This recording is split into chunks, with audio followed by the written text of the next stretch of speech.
Hello guys, Radhe Radhe. आप सब कैसे हैं? उम्मीद है कि आप सब अच्छे होंगे, स्वस्थ होंगे, अपने अपने कामों में व्यस्त होंगे। तो चलिए एक और कहानी लेके आई हूँ। कहानी का नाम है सुधा नाम की लड़की औरत का, जो भगवान की बहुत पूजा करती थी और भगवान उसके सपने में आए।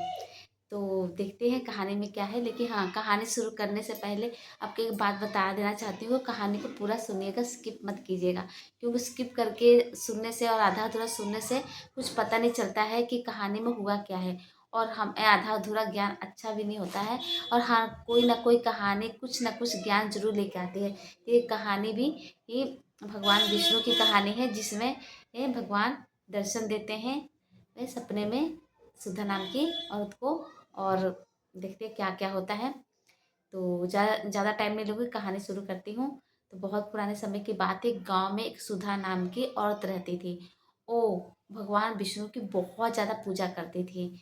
जब भी उठती, सुबह नहा धोकर भगवान विष्णु की पूजा करती, मंदिर हमेशा जाती, हमेशा ही उनका हाँ पूजा करती रहती थी। रात को भी करती और सुबह भी करती, जब उसको टाइम मिलता पूजा करती रहती थी। तो एक दिन वो सोई थी, तो उसके सपने में भगवान विष्णु आए। देखी तो पूरा हरियाली छाई हुई है, मंदिर है, मंदिर में सारे घंटी बज रही है। और उसने देखा कि भगवान विष्णु सामने खड़े हैं अपना शंख लेके, और बहुत ही मधुर आवाज में शंख बजा रहे हैं। तब उसने सपने में ही भगवान विष्णु को पास गई और बोली, आपके दर्शन दे दे ठीक है तो आपने दर्शन करके तो मेरा जीवन ही सफल हो गया। और इस शंख की आवाज़ कितनी अच्छी है, जिसको सुन के मेरा मन एकदम प्रसन्न हो गया। तो भगवान विष्णु ने उससे बोला कि ये शंख सिर्फ शंख नहीं है, ये जिंदगी का अंधकार दूर करने वाला, जिंदगी में प्रकाश लाने वाला और सब सुखों का साधन है। जो इस शंख को सुनता है उसका दुख दूर होने लग जाता है। और दुख दूर करने का एक ही उपाय है कि दूसरों की सहायता करो और करुणा भाव रखो। और जो भी मुश्किल में है उसका मुश्किल का साथ दो, मुश्किल में साथ दो। और जरूरतमंद का भी सहायता करो। अपने दिल को हमेशा साफ रखो, कोई छल कपट ना रखो, तब तुम्हारे जिंदगी में शंख खुद ही बजने लग जाएगा। तो ये सुनकर महिला बहुत खुश हुई और बोली विष्णु भगवान से, आपके बाद मैं हमेशा दूसरों की ही सहायता करूंगी। ऐसे तो मैं करती ही थी, लेकिन अब इससे भी ज़्यादा मैं दूसरों की भलाई के बारे में सोचूंगी, अपने मन को स्वच्छ रखूंगी, कोई भी छल कपट कुछ नहीं करूंगी। और इस तरह भगवान विष्णु उसको आशीर्वाद दे के चले गए। तो वो महिला सोई थी, फिर सुबह उठी तो देखा उसने कि मेरे सामने एक सुंदर सा फूल रखा हुआ है। तो फूल देख के बहुत खुश हुई और सुबह उठकर नहा धो के भगवान के विष्णु के मंदिर गई और पूजा की। और फिर उसने अपनी जिंदगी में दूसरों की सहायता करना शुरू कर दिया, अपने मन को स्वच्छ रखना शुरू कर दिया। कोई छल कपट कुछ नहीं था उसके मन में, और हमेशा ही ऐसे करने लग गई। देखते देखते उसके दिन जो दुखों में कट रहे थे, वो खुशियों और सुखों में बदलने लग गए।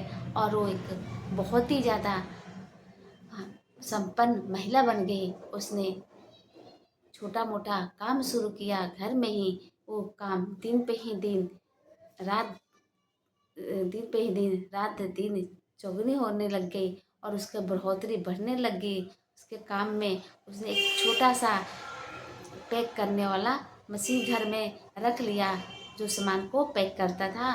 और वो पैकिंग वाला मशीन बहुत ही सफल हुआ और उसके घर में बहुत ही ज़्यादा मतलब आमदनी होने लग गई। उसके जो दुख में ज़िंदगी कट रही थी वो सुखों में बदलने लग गई। तो इस तरह उसकी ज़िंदगी पूरा बदलाव हो गया।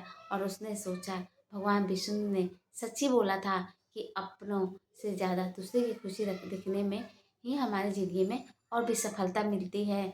और फिर हमारी ज़िंदगी में शंख बजने शुरू हो जाते हैं। तो उसने महसूस किया कि मेरी ज़िंदगी हमेशा खुशियों में कट रही है। और फिर इस तरह उसकी ज़िंदगी में बहुत ज़्यादा बदलाव आया। ऐसे ही देखते देखते और भी औरतें उसके घर आने लग गई, और भी औरतों को उसने कुछ काम दिए पैकिंग वाले, तो और भी औरतों का काम शुरू हो गया। और जो थोड़े थोड़े पैसों के लिए औरतें मजबूर इधर उधर भटकती रहती थी और ताने शुरू सुना करती थी। और उसके छोटे से ये सुधा के काम के कारण उन औरतों को भी कुछ काम मिलने लग गया, और उनके परिवार में भी खुशियाँ आने लग गई।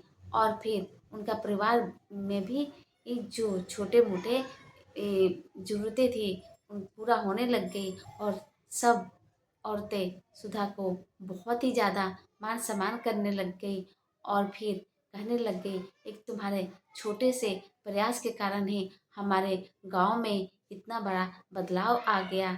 और देखो, हम कितने ही ज़्यादा दुखी रहते थे, एक एक पैसे के लिए सोचते थे कहाँ से आए, और तुम्हारा ये छोटा सा कारोबार ने हमें सबको काम दिला दिया। तो फिर उसी में और भी औरतें थी, तो बोली ये सब कैसे हुआ। तो उसने ये सच्चाई बता दी सुधा ने, कि भगवान विष्णु ने बोला था, शंख लेके आए थे मेरे सपने में और शंख बजाया था, तो बोला था दूसरे को सहायता करने से ही जिंदगी में ऐसे ही सुख की शंख बजते हैं। तो औरतें बोली, हाँ फिर तो हमें भी ऐसा करना चाहिए, दूसरों की सहायता करना चाहिए और अपने मन को स्वच्छ रखना चाहिए, फिर हमारी ज़िंदगी में भी शंख बजेंगे। तो बोली सुधा, हाँ बजेंगे, क्यों नहीं बजेंगे। ये तो जो अच्छे काम करता है और दूसरों को बारे में सोचता है, तो उसकी ज़िंदगी में तो भगवान विष्णु का शंख जरूर बजता है। तो फिर औरतें भी ऐसा करने लग गई, तो देखते देखते उनके भी एक घर में सुख सुविधा आने लग गई। तो फिर सुधा का नाम बहुत दूर तक जाने लग गया, कि उसने गांव में रहकर भी इतना अच्छा कारोबार कर लिया। भगवान का इस पर कृपा है, और पूजा पाठ भी इतना करती है। तो सब लोग बोले कि तुम इतना अच्छा काम कर रही हो, तुम्हारे कारण हमारे औरतों का भी काम मिल गया है। तो आदमी लोग भी उसकी सहायता करने लग गए। तो फिर देखते देखते उसका छोटा सा कारोबार बड़े में बदल गया। तो एक दिन उसने और भी बड़ा फैक्ट्री जैसा बना लिया कारोबार। तो फिर उसके जरिए बहुत सारे और औरतों को तो काम मिलता ही था, वो बड़ा फैक्ट्री बन गया उसका, उसमें आदमी लोग को भी काम मिलने लग गया। तो वो सुधा नाम से एक बहुत बड़ा फैक्ट्री शुरू हो गया उसका। तो फिर वो उसका फैक्ट्री भी इतना बड़ा हुआ कि पूरे गांव में ही उसकी चर्चा होने लग गई, कि सुधा नाम की फैक्ट्री है जो पैकिंग का काम करती है। तो बहुत सारे गांव के लोग उसी में काम करने लग गए और बाहर जाना भी छोड़ दिए। और फिर इस तरह वो अपने परिवार का गांव में ही रह के ही देखभाल करने लग गए। तो फिर दोस्तों, देख उसके भगवान विष्णु के सपने के कारण ही उसके ज़िंदगी में पूरा बदलाव आ गया। और ये सब बातें और भी बताती, तो वो वहाँ औरतें सब ये सब सच मानती, और वो भी भगवान विष्णु का बहुत ज़्यादा पूजा करने लग गई। और उनकी पूरा ज़िंदगी में बदलाव आ गया, और उनका ज़िंदगी भी सुख खुशियों से कटने लग गया। और उसके परिवार में जो लड़ाई झगड़े चलते थे, तो वो भी बंद हो गए। और फिर इस तरह उनके पूरी गांव में ही बदलाव हो गया। तो चलो दोस्तों, भगवान विष्णु की कृपा से तो सुधा का ज़िंदगी संवर गई, और उसकी ज़िंदगी में शंख बज गया, और उसके कारण पूरे गांव में की ज़िंदगी सुधर गई, और पूरे गांव में ही शंख बज गया। तो आप भी अच्छे काम कीजिए और दूसरे की सहायता कीजिए, मन को स्वच्छ रखिए, तो देखिए आपकी ज़िंदगी में भी शंख जरूर बजेगा। भगवान विष्णु जरूर शंख बजाएंगे, और आप पे ये कृपा करेंगे और दया भरेंगे। ये तो शंख बजने का एक ही है, सुख शांति और समृद्धि का प्रतीक होता है। जिसको भी ये सुख शांति और चाहिए, तो आप अच्छे कर्म कीजिए, अच्छे काम कीजिए, और दूसरे का भी सहायता कीजिए, और भगवान की पूजा तो करते रहिए। फिर देखिए आपकी ज़िंदगी में ज़रूर शंख बजेगा। और आपको कहानी कैसी लगी, अच्छी लगी होगी तो वीडियो को लाइक, कमेंट, शेयर ज़रूर कीजिएगा और चैनल को सब्सक्राइब कीजिएगा। इस तरह और भी अच्छी-अच्छी कहानी लेके आऊँगी और आपका कहानी से कुछ न कुछ ज्ञान तो ज़रूर ही मिलता है। कहानी को हमेशा पूरा सुनते रहिएगा और बताइएगा कमेंट में कि आपको किस टॉपिक पे कहानी सुनना है। जिस टॉपिक पे आपको कहानी सुनना होगा, मैं उस टॉपिक पे ज़रूर लेके आऊँगी। कमेंट में ज़रूर लिखिएगा। और भी कहानी सुनने का आदत ज़रूर डालना चाहिए। कहानी सुनने से कुछ न कुछ ज्ञान ज़रूर मिलता है। क्योंकि कहानी भी किसी न किसी रूप से एक घटित ही कहानी होती है, जिससे हमें पता चलता है कि किसकी ज़िंदगी में क्या हुआ है, क्या नहीं। देखिए सुधा की ज़िंदगी में तो शंख बज गया, तो क्यों ना हम भी अच्छे कर्म करके अपनी ज़िंदगी में शंख बजाएँ। तो आपको कहानी अच्छी लगी तो वीडियो को लाइक, कमेंट, शेयर ज़रूर कीजिएगा और चैनल को सब्सक्राइब कीजिएगा। तो कहानी कहानी नहीं मानिएगा, किसी भी कहानी को कहानी ही तो होता ही है और ज़िंदगी का एक हिस्सा भी होता है।